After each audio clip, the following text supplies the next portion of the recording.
여러분 안녕하세요, 따따시입니다. 오늘 제가 리뷰해드릴 영화는 영화 고질라 킹 오브 몬스터입니다. 해석하자면 고질라 괴물의 왕 정도 되겠죠. 자, 고질라 킹 오브 몬스터는 제목이 기니까 앞으로는 고질라라고 하겠습니다. 고질라는 워너브라더스에서 만든 몬스터버스, 그러니까 워너브라더스에서 만든 몬스터들을 하나의 세계관으로 만들어서 여러 영화를 만들겠다는 겁니다. 워너브라더스에서 진행되고 있는 시네마틱 유니버스는 꽤 많습니다. 우선 가장 유명한 DC 시네마틱 유니버스가 있고요. 몬스터버스, 공포영화를 기반으로 하는 컨저링 유니버스, 해리포터 시리즈와 동물사전 시리즈를 묶은 위자딩 유니버스, 반지의 제왕을 기반으로 하는 가운데 땅 유니버스, 퍼시픽 림 시리즈 등 유니버스를 붙일 수 있는 영화들은 죄다 갖다 붙인 느낌입니다. 고질라의 단독 영화를 시작으로 콩 스컬 아일랜드와 킹 오브 몬스터까지 제작되었고, 고질라와 콩이 서로 싸우게 되는 영화를 기획 중이라고 합니다.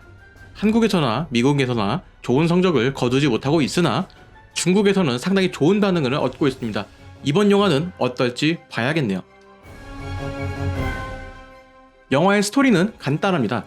괴물들을 컨트롤할 수 있는 기기를 만들었고, 그 기기를 통해 몬스터를 컨트롤해서 인구를 줄여서 인류를 지키겠다는 발렌타인, 타노스, 미기 등이 이미 한 이야기를 다시 하고 있습니다.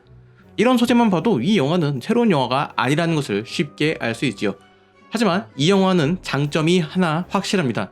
바로 괴수들의 싸움이 그 장점이죠. 상당히 화려하고 그 표현 또한 아주 좋습니다. 관객들 반응 또한 이 점에서는 상당히 칭찬을 하고 있습니다. 하지만 괴수 영화를 좋아하지 않는 저에게는 이 영화가 상당히 피곤한 영화가 되었습니다. 분명히 4DX로 본 것이 아님에도 4DX로 본 것 같은 느낌이 드는 영화인데요. 스토리라고 할 만한 이야기가 없어서 그냥 괴수들이 싸우는 것에 만족해야 하는 영화인데, 이 장면이 상당히 화려합니다. 이 괴수에 대한 표현을 제대로 보여주지 않기 위해서, 어떻게 보면 CG의 결점을 가리기 위함이죠. 영화는 전체적으로 어둡고 비가 오고 빛이 번쩍번쩍하고 이런 특수효과들이 등장해서 눈이 상당히 필요합니다. 영화 후반부에 다다라서는 거의 눈을 감고 있었습니다. 눈과 귀가 너무 피곤해서 영화가 눈에 들어오지 않았습니다. 자, 이 부분은 개인적인 성향에 따라 다를 수 있으니 참고만 하시기 바랍니다. 제 옆에 앉아 계신 분은 아주 신나게 영화를 보시더라고요. 와, 전편보다 재밌네 라는 말과 함께.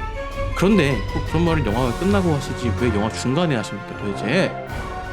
먼저 말했던 것처럼 스토리 자체는 크게 의미가 있지는 않습니다. 주제의식 같은 영화의 의미뿐만 아니라 알맹이 자체가 부족하다는 생각이 많이 듭니다.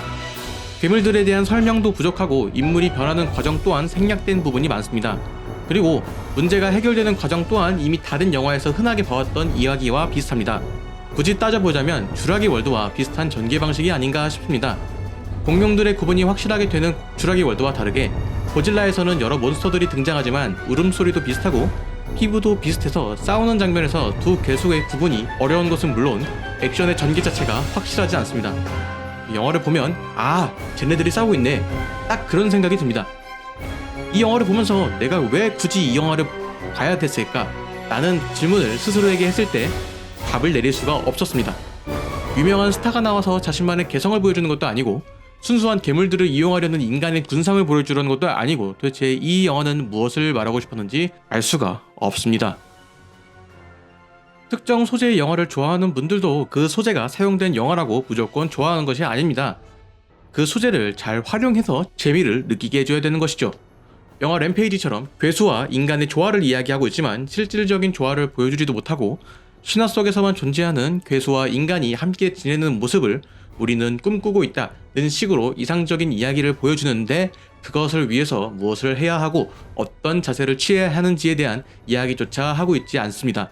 뿐만 아니라 영화 속 캐릭터들 또한 그리 매력적이지 못합니다. 좋은 소재를 흔한 캐릭터로 칠해버린 지오스톰이라는 영화들처럼 그들의 행동 변화가 충분히 예상되는 캐릭터들과 그 캐릭터들 없이도 영화가 충분히 진행될 것 같은 느낌이 들기도 합니다. 그래서 영화 고질라는 타인에게 추천하기는 어려운 영화가 아닐까 싶습니다. 누가 봐도 이 영화는 선명하게 보기가 어렵습니다. 안 그래도 영화 내내 비와 구름, 안개가 있어서 화면을 방해하고 있는데, 액션 또한 기승전결이 없고 그냥 여기저기 보여주기에 바빠서 영화 속 캐릭터들이 아름답다고 하는데 도대체 뭐가 아름다운지 알 수가 없고, 인물들이 위험해 보이는데 왜 저런 위험을 감수하는지, 왜 위험한지조차 알 수 없는 그런 영화였습니다. 마치 어지럽게 널브러져 있어서 정리가 안 되어 있지만 자신만의 구역이 있다고 주장하고 있는 사촌동생을 보는 것 같습니다. 물론 추천해주고 싶은 분들이 있기는 합니다. 아주 강한 4DX 효과를 느끼고 싶은 분들은 이 영화 4DX를 통해 보시기 바랍니다. 저는 이 영화를 스크린X로 봤지만 4DX로 보면 절대 다른 생각할 수 없는, 영화에만 집중할 수 있는 그런 영화라고 생각이 듭니다.